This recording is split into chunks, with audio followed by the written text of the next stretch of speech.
وزارت خارجہ نے خلیج میں اپنے آئل ٹینکر پر حملے کے واقعے کی تصدیق کرتے ہوئے شدید تشویش کا اظہار کیا ہے۔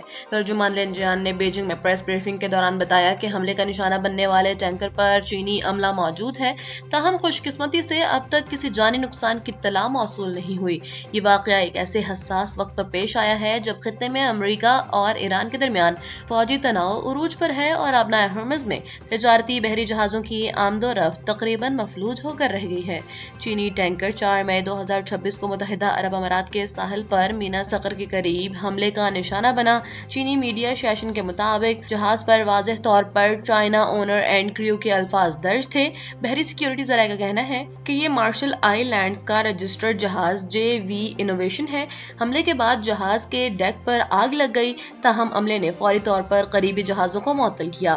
یہ حملہ چین کے وزیر خارجہ وانگ ای اور ان کے ایرانی ہم منصب عباس عراقچی کے درمیان بیجنگ میں ہونے والے ملاقات سے عین قبل ہوا، جس سے آبنائے ہرمز کو دوبارہ کھولنے پر بات چیت ہونی تھی۔ امریکہ اور ایران کے درمیان کشیدگی کے باعث تقریباً سینکڑوں بحری جہاز اور 20,000 سے زائد سی فیئرز خلیج میں پھنسے ہوئے ہیں۔ فروری 2026 میں ایران امریکہ تنازع کے آغاز کے بعد سے یہ کسی چینی آئل ٹینکر پر ہونے والا پہلا براہ راست حملہ ہے۔ آبنائے ہرمز سے عالمی ضرورت کا تقریباً 20% تیل اور گیس گزرتا ہے، جس کی بندش یا عدم تحفظ عالمی معیشت کے لیے بڑا خطرہ بن چکا ہے۔ انڈونیشیا کے جزیرے ہالمہیرا میں واقع خطرناک آتش فشاں ماؤنٹ دوکونو آج صبح زوردار دھماکے کے ساتھ پھٹ گیا، جس کے نتیجے میں 3 کوہ ہلاک ہو گئے۔ ہلاک ہونے والوں میں 2 غیر ملکی اور 1 مقامی انڈونیشین شہری شامل ہیں۔ یہ حادثہ ایک ایسے وقت میں سامنے آیا ہے جب کوہ کا ایک گروپ حکومتی پابندیوں کی وجہ سے ممنوعہ زون میں داخل ہوا۔ آتش فشاں پھٹنے کے وقت پہاڑ پر 20 ہائیکرز موجود تھے۔ اب تک کی اطلاعات کے مطابق 3 افراد موجود ہیں۔ جن کی لاشیں تاحال پہاڑ پر موجود ہیں، کیونکہ مسلسل اخراج کی وجہ سے وہاں پہنچنا خطرناک ہے۔ 15 سے 17 سال کو پیما بحفاظت نیچے آگے ہیں، جن میں سے 5 زخمی ہیں۔ امدادی ٹیمیں بقیہ 2 سے 3 لاپتہ افراد کی تلاش میں مصروف ہیں۔ دھماکے کے بعد راکھ کا کالم فضا میں 10 کلومیٹر کی بلندی تک پہنچ گیا۔ انتظامیہ کے مطابق یہ حادثہ مکمل طور پر ٹالا جا سکتا تھا، کیونکہ ماؤنٹ دوکونو میں بڑھتی ہوئی سرگرمیوں کے باعث 17 اپریل 2026 سے ہی اس پر چڑھنے کی پابندی آئی تھی۔ حکام نے کسی بھی سرگرمی کے لیے کریٹر سے 4 کلومیٹر تک کا علاقہ خطرناک قرار دیا تھا۔ یہ پہاڑ گزشتہ 1 ماہ میں 200 سے زائد بار پھٹ چکا ہے اور مسلسل لاوے اور راکھ کا اخراج کر رہا ہے۔ اور مشرق وسطی میں جاری انتہائی کشیدہ صورتحال کے دوران سعودی عرب نے امریکہ اخبار وال اسٹریٹ جرنل کی رپورٹ کو مسترد کرتے ہوئے واضح کر دیا ہے کہ اس نے اپنی فضائی حدود یا فوجی اڈوں کو ایران کے خلاف کسی بھی جارحانہ فوجی کارروائیوں کے لیے استعمال کرنے کی اجازت نہیں دی ہے۔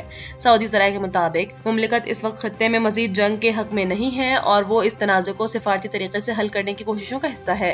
عرب میڈیا کے رپورٹ کے مطابق سعودی عرب نے درج ذیل اہم نکات پر اپنا موقف واضح کیا ہے۔ کسی بھی ملک کو سعودی فضائی حدود سے ایران پر حملے کرنے کی اجازت نہیں دی جائے گی۔ سعودی عرب نے واشنگٹن اور تہران کے قریب جاری پاکستان کی ثالثی کی کاوشوں کی مکمل حمایت کا اعلان کیا ہے، تاکہ خطے کو ایک بڑی تباہی سے بچایا جا سکے۔ سعودی ذرائع نے امریکی اخبار کے ان دعووں کو گمراہ کن قرار دیا ہے، جن میں کہا گیا تھا کہ سعودی عرب اور کویت نے امریکہ کو فوجی رسائی دے دی ہے۔ مملکت کی اولین ترجیح کشیدگی میں کمی اور امن معاہدہ ہے۔ عالمی مالیاتی فنڈ کے ایگزیکٹو بورڈ کا اہم ترین اجلاس آج واشنگٹن میں منعقد ہو رہا ہے، جس میں پاکستان کے لیے قرض پروگرام کے جائزہ مشن کی سفارشات پر حتمی غور کیا جائے گا۔ پاکستانی حکام اس حوالے سے حد درجہ پر امید ہیں کہ بورڈ منظوری دے دے گا، جس کے بعد اگلے 48 گھنٹوں کے اندر پاکستان کو مجموعی طور پر 1 ارب 20 کروڑ ڈالرز کی قسط موصول ہو جائے گی۔ یاد رہے کہ پاکستان کا موجودہ قرض پروگرام ستمبر 2024 میں 37 ماہ کے لیے منظور ہوا تھا اور حالیہ قسط کی منظوری کے بعد اس پروگرام کے تحت پاکستان کو ملنے والی مجموعی رقم 3.3 ارب ڈالر تک پہنچ جائے گی۔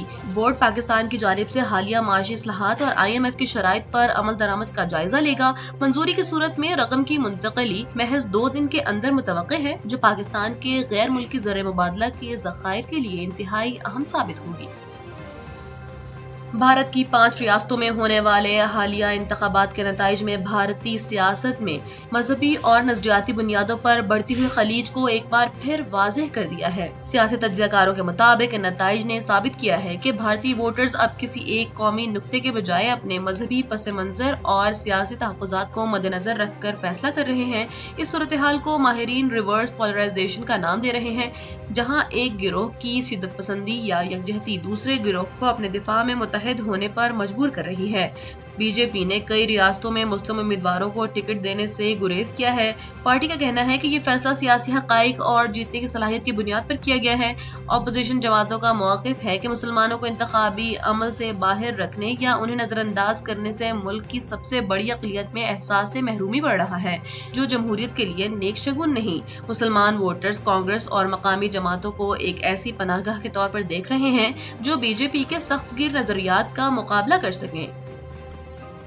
برطانیہ میں ہونے والے حالیہ بلدیاتی انتخابات 7 مئی 2026 کے نتائج نے برطانوی سیاست میں ایک بڑا زلزلہ برپا کر دیا ہے، جہاں نائجل فارج کی جماعت ریفارم UK نے شمالی انگلینڈ کی لیبر گڑھ چھین کر سب کو حیران کر دیا ہے۔ وزیر اعظم کیئر سٹارمر کی لیبر پارٹی کو ان انتخابات میں تاریخی شکست کا سامنا کرنا پڑا ہے، جس کے بعد ان کی قیادت پر پارٹی کے اندر اور باہر سے سوالات اٹھنا شروع ہو گئے ہیں۔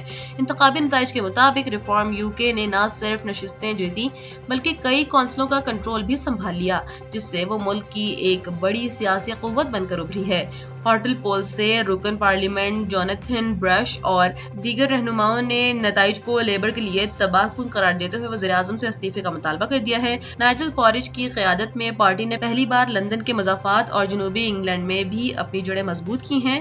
لبرل ڈیموکریٹس نے اسٹاک پورٹ کونسل پر اپنا کنٹرول برقرار رکھا ہے اور معمولی فائدے میں رہی ہے۔ تجزیہ کاروں کے مطابق سٹارمر کی مقبولیت میں کمی اور مہنگائی جیسے مسائل نے ریفارم UK کے لیے راستہ ہموار کیا۔